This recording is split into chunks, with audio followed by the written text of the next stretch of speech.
Yeah. What's popping to the people and what's goody to the gods?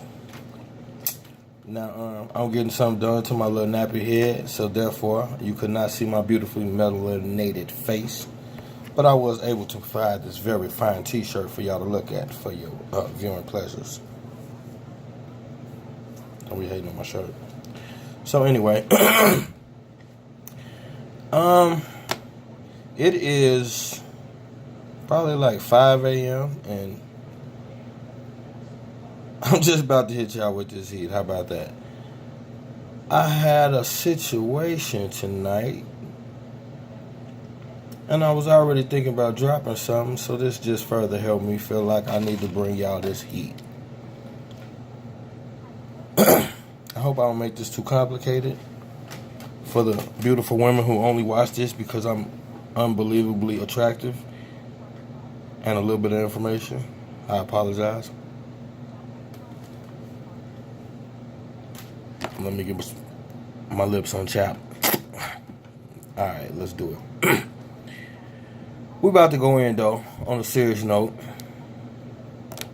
Because I ain't kicked it with y'all in a little bit. It was my birthday week, so I went way too overboard, as us black folk tend to do.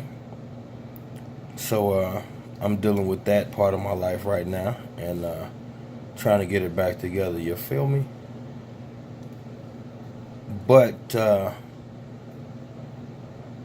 onto a more serious note, y'all know I always like to label them joints. So I think we're going to call this one ego.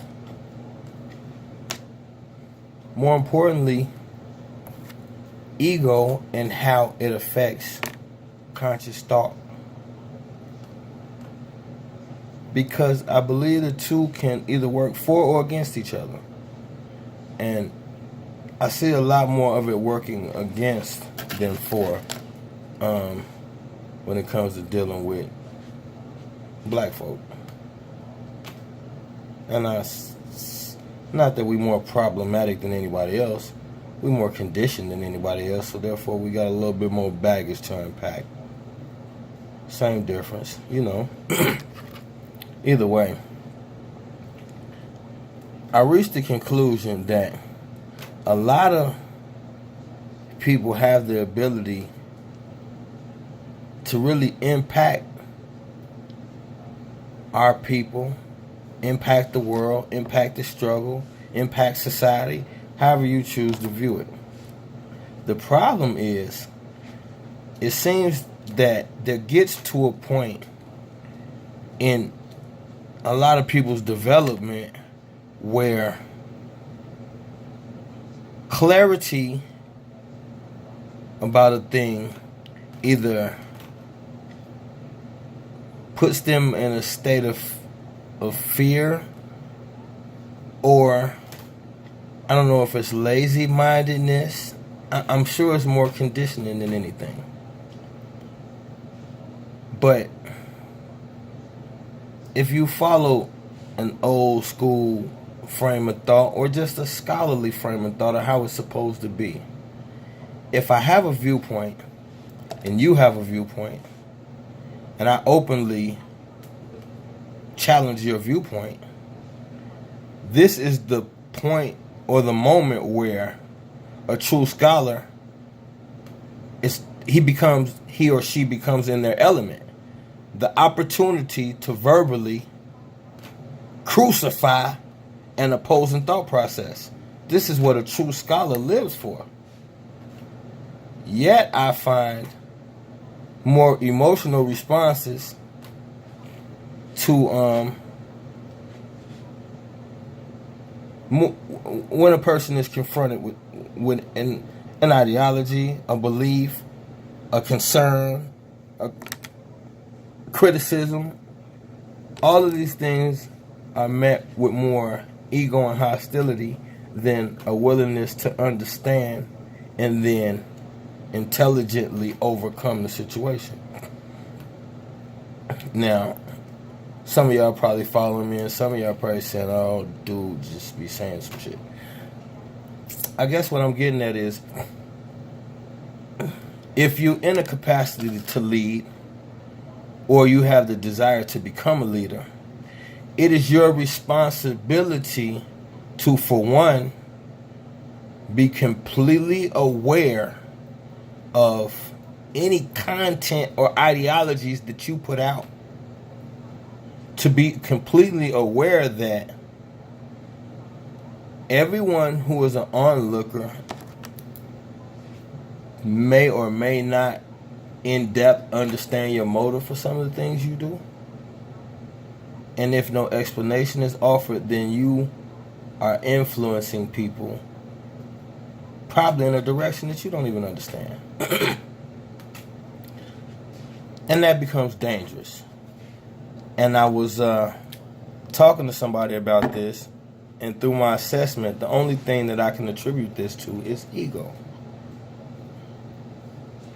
Because if we're having a discussion about two different mind frames,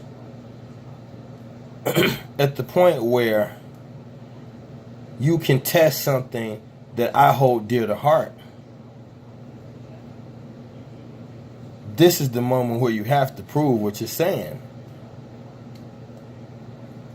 I was in New York, a lot of y'all know I go to NY quite a bit, so I was in New York, and I was outside doing my thing. We sell the candy when we out there. We doing our entrepreneurial thing or whatever. And 4 Christians came up. It was a Christian convention in town at the time, and they were on the way to some type of service or something like that. But they came up with the attempts to spread their message and, if possible, convert. 4 of them wanted me. In that situation, I know a large percentage of you all would have either, regardless of your beliefs, if they were different, would have done your best to avoid the confrontation, because a lot of y'all deduct, you can't argue politics and religion. People are going to believe what they're going to believe. If that were true, there wouldn't be a such word called convert. You see how quickly, I just did that to prove a point. We so quickly just think things without thinking. Because I know that some of you all are going to respond with what I just said. That you can't or you shouldn't debate religion and politics with people, because people are so emotional about it and they're going to believe what they're going to believe, and you really just don't want to open that door with people. And then I'm going to say, why? If I strongly believe whatever I believe about those two subjects, why should I avoid my belief just so that I can comfort yours? Why should I avoid my stance and my ideologies just because they conflict with yours and it may cause confrontation? If I'm true to scholarship, I did not enter this for confrontation. But if I'm true to scholarship, I never have a problem with one, because this is intellectualism being put to the test. As a scholar, this should be my favorite part of being a scholar. Having the opportunity to bring my beliefs to the forefront, face a worthy opponent, scholarly, of course, and on a scholarly playing field, prove without leaving very much room for question that my belief or that my stance holds up under pressure as opposed to theirs. This is all we're doing. Instead, y'all run. You like to get away, you like to divert, you like to get loud, you like to get aggressive. And none of this ever really deals with what came to the table in the first place. If the topic is religion, deal with me from a religious standpoint. Do not bring your emotional beliefs in there and pass them off as something other than just emotional beliefs. If I enter a discussion, or if I put up something like what I'm doing now, you're going to hear very little emotional beliefs. You're going to hear a lot more facts And you will always hear me openly challenge anyone to contest what I'm saying. I'm not doing that out of arrogance. I'm doing that, whether you believe it or not, I'm doing it more so for self than anything else.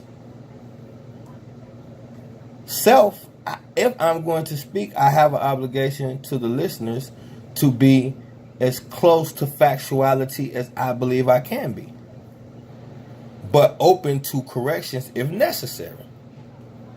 This is what it's all about. But what I see is the same thing that people say all the time. Oh man, the only reason why you got a gun because you're scared to use your hands. Okay, well I'm gonna start telling some of you intellectuals the only reason why you're getting mad because you're scared to use your brain. How about that? There's always a fine line between business scholars and book scholars. There's always that question of whose scholarship is more worthy of leading in the right direction. Some gonna tell you always focus on your business, you can't go wrong. Others gonna tell you knowledge is power. I subscribe to that. I take knowledge over business any day. All I'm proposing is this. If you are not man or woman enough to intelligently defend your viewpoints, then you have to be man or woman enough to open up to new viewpoints. Because obviously yours ain't that important if you can't fight for it. And when I say fight, I'm speaking of intelligent back and forth until we reach an understanding. Or until we agree to disagree and we don't want to do it no more. What I will not do is tell you I'm firm on something, you challenge it, I get mad, divert, and start talking about something else and calling you out on that. No, that's not what we're here for. Now, what is all this he's talking about? What's the point? Here's the point. We dealing with certain issues, and I'm going to put some scenarios on the table, and then you can pull them apart on your own, and then I'm going to tell you how I feel now. Let's deal with the topic of religion. I'm going to show you how we as a people blindly walk into all kind of walls without even thinking them out, and then get up mad at others for not being willing to walk into that same wall. If you tell a man that you think the church is dangerous because over the course of the years in this country, you feel that the church has repeatedly taken way too much wealth from the black community and misplaced it. If you have that ideology, can you take that same ideology and take it to church and let it publicly be known that you're taking this, that you're attending church? Now, to some of you, that's going to seem like a stupid question, but there's a premise and there's a point. What I'm saying is this. We have to think these things out. We do a lot of contradictory things, or a lot of things that don't add up, such as if you were to ask the common person what the Adam and Eve story is, you'll hear Adam, Eve, an apple, and a snake. Contrary to popular beliefs, an apple and a snake has never been mentioned anywhere. So why is this common thought of what went down? Just think about it. We take things and we just put them together without thinking about it. Why? Because we were trained to do so. And we don't even analyze the fact that we're being trained. They call it the school system. They call it the political system. A system is something that has been put together by someone else and designed to work and operate a certain way once it's started. It's a system. It's set up and it's designed to do a certain thing repeatedly. So the question is, what is this thing that we're supposed to be doing repeatedly in these systems? These are interesting questions.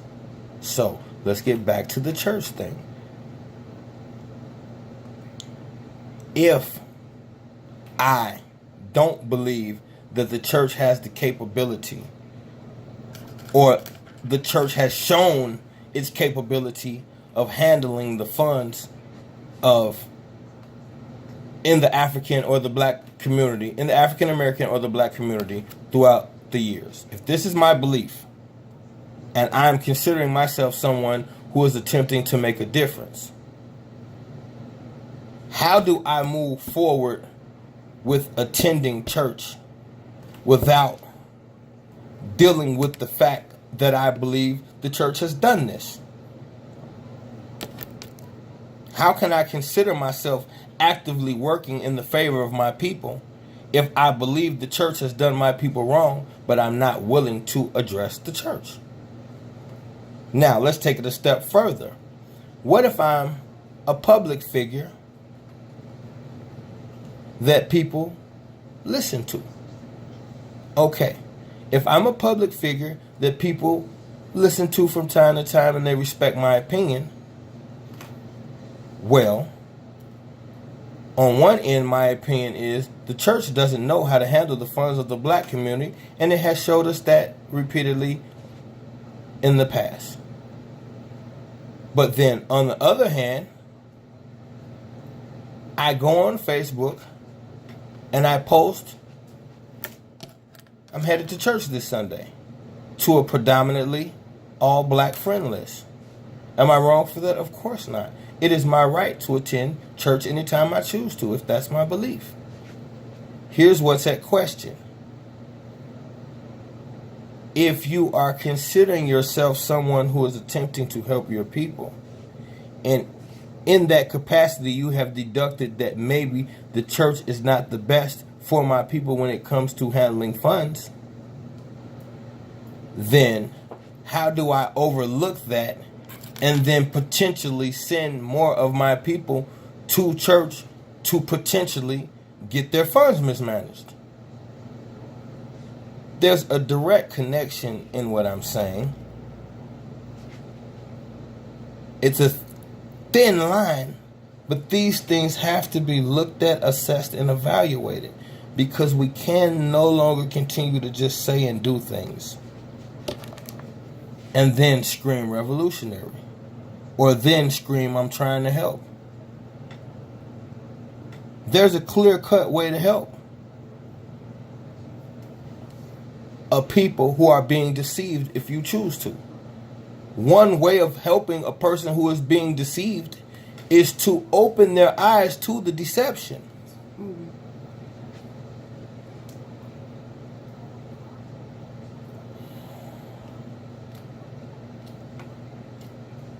So,